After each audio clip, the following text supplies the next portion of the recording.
안녕하세요, 부동산입니다. 자, 아까 가계부채 대책 내용 읽었는데 어제 오늘 부동산 뉴스를 또 좀 별로 안 읽은 것 같아서 몇 곡지만 간단하게 읽고 넘어가도록 하겠습니다.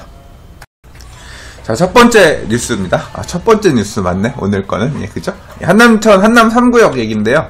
건축심의 통과, 한강 남산을 한눈에라 그래서 한남뉴타운 얘기입니다. 한남뉴타운 3구역 어딘지 아세요? 사실 부동산 뉴스 읽으면서도 한남 3구역 얘기는 몇 번 했던 터라 언론에서도 여러 번 나왔었고요.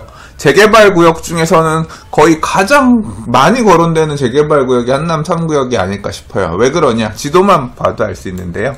자, 요새 굉장히 뜨거운 핫이슈가 되고 있는 강남의 재건축 단지들이 한강변에 이렇게 있잖아요.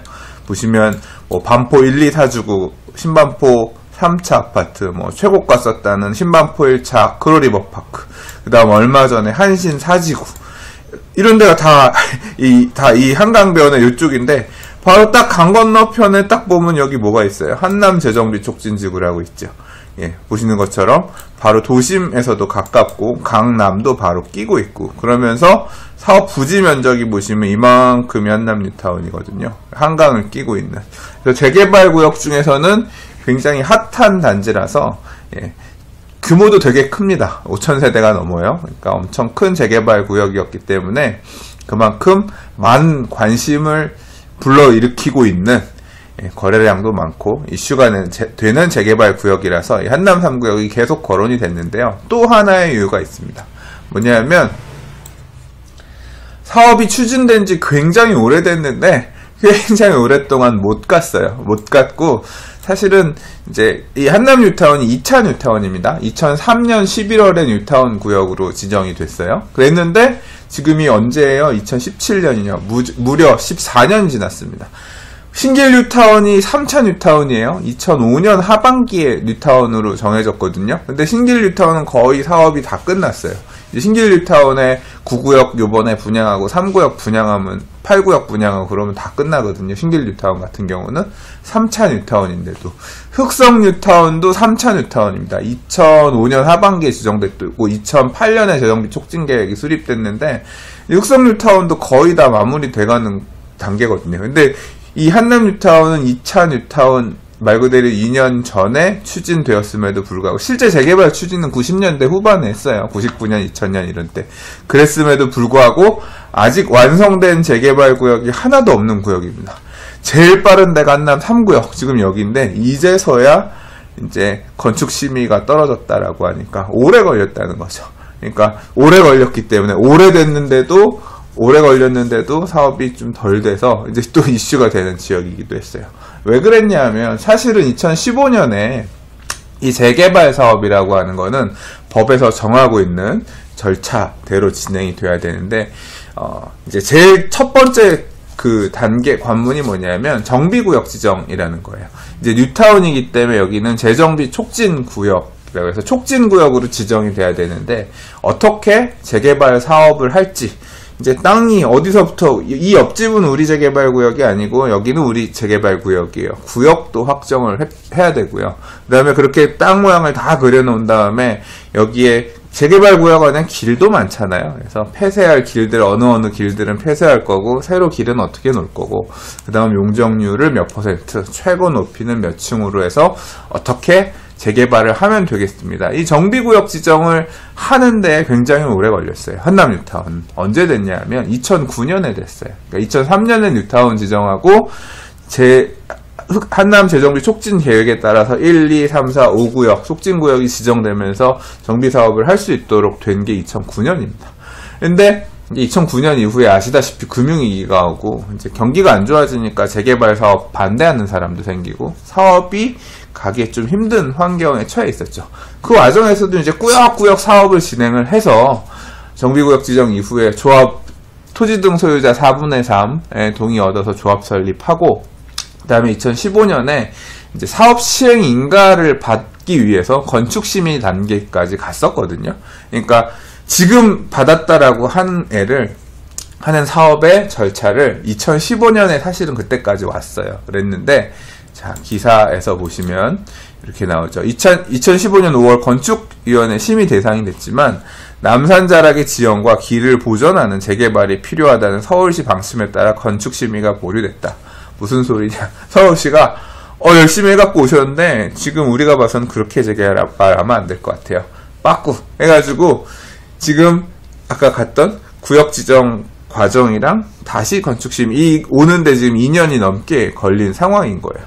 그래서 작년 9월에 공공건축가 9명의 자문을 받아서 6월달에, 그러니까 올해 6월달에 정비 촉진계획 변경, 아까 얘기한 대로 어떻게 지을지에 대한 밑그림 바꾸는 작업을 했고요. 이제 구역지정 변경이 났기 때문에 다음 단계는 조합설립 인가 단계지만 이미 조합은 결성되어 있는 상태니까, 조합설립 인가 받은 상태니까 바로 다음 단계인 건축심의를 받기 위해 서울시에 올렸고, 얼마 전에 뭐 내부적으로 다 이제 넘어갔다, 거의 마무리됐다라는 기사 나왔는데 이제 이번에 드디어 건축심의가 떨어졌습니다. 그래서 이제 사업을 할 수 있게 된 상황이 된 거죠.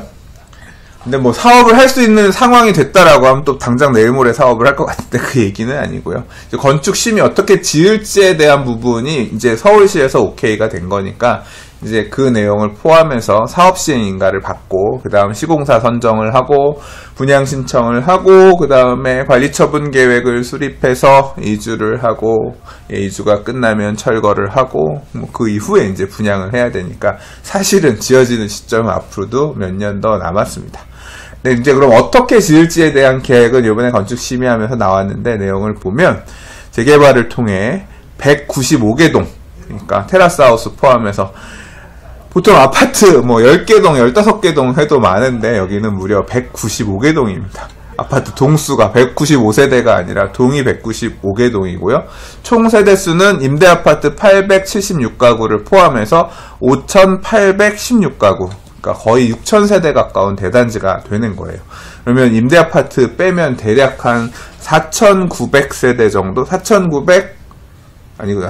거의 한 5,000세대. 예, 한 5,000세대. 4,950세대 정도가 이제 일반 또는 조합원한테 공급되겠네요. 근데 제가 기억하기로 여기 조합원 숫자가 좀 많거든요. 4,000명 정도가 넘는 걸로 아는데, 정확한 거는 제가 오피셜한 거는 모르겠어요. 아니다. 얘기하는 김에 지금 좀 볼게요.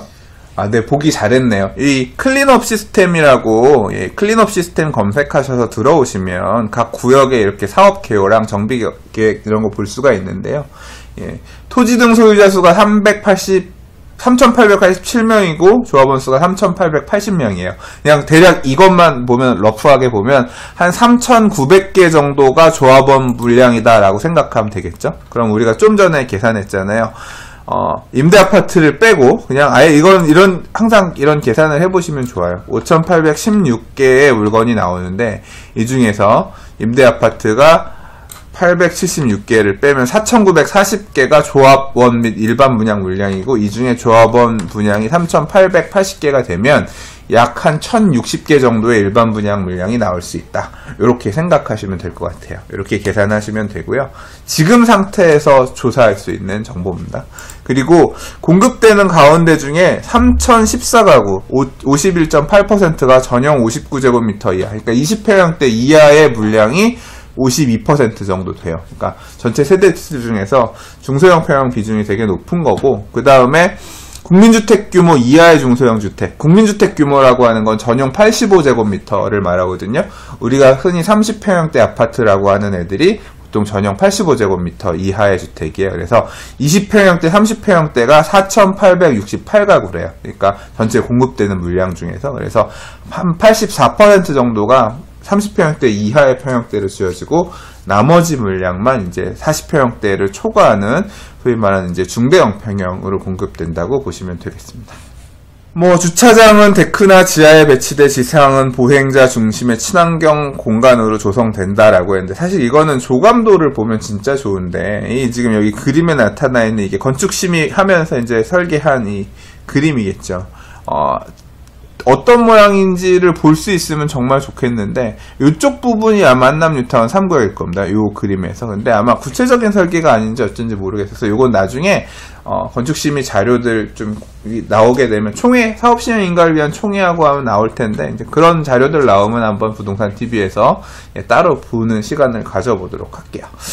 자, 아무튼 그와 별개로 이제 조합에서 추진하고 있는 일정 자체는 2019년 9월에 착공에 들어가서 2022년 7월에 준공될 계획이라고 해서 이제 이렇게 발표는 했는데, 2019년 9월이면 당장 내후년 9월이잖아요. 근데 굉장히 빠듯한 스케줄입니다. 굉장히 조합이 사업을 잘 해서 가면 이 스케줄을 맞출 수가 있을 거고, 예, 조금 일반적으로 재개발 사업이 진행되는 추이를 보면 이것보다는 조금 늦어질 수 있다고 생각하시는 게 맞을 겁니다.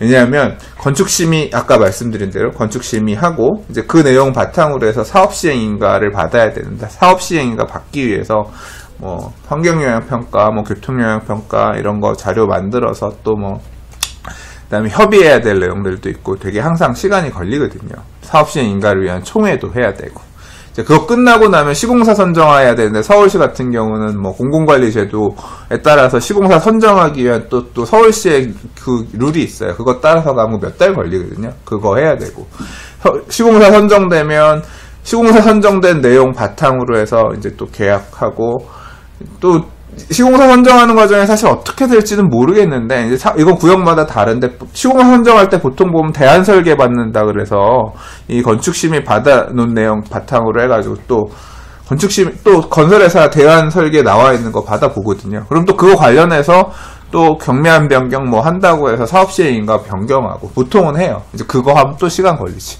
그거 끝나고 나면 이제 분양 신청하거든요. 분양 신청하면 또 분양 신청 법에서 정하고 있는 분양 신청 받는 날짜, 정해진 날짜 있습니다. 그거 해야 되고, 분양 신청 받고, 그 다음에 또 이제 그 내용 바탕으로 해서 관리처분 계획 수립하고, 관리처분 총회하고, 그거 끝 2주하고, 이 시간이 오래 걸려요.